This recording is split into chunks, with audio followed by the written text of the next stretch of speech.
imbwa y'ingore yitwa gute? Imbwa kasi. Noneho ipusi y'ingore yo yitwa gute? Nzi ko ari ipusi ntabwo nzi ukuntu bayita. Ipusi yihe nyine y'ingore? Y'ingore ntabwo nzi ukuntu bayita. Okay, urakoze cyane. Ikindi kibazo kiragira kiti ni ibintu ngiye kuvuga ukabisubiramo. Mvugira ati ngo Kalisa arusha ijwi. Kalisa arusha ijwi.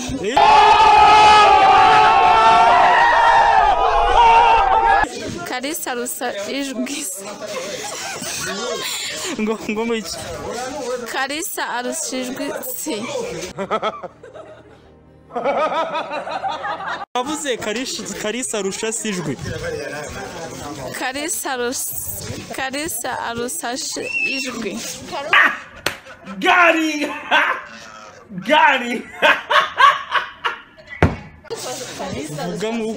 Come on once again. Kalisa arusha ijwi. Kalisa arusha ise ijwi. Okay, urakoze cyane karako ngako. Murakoze cyane ndi kumwe na Fatuma ngende Samresi nk'ibisanzwe. Iyi ni Seka TV. Cuerpo salamonean.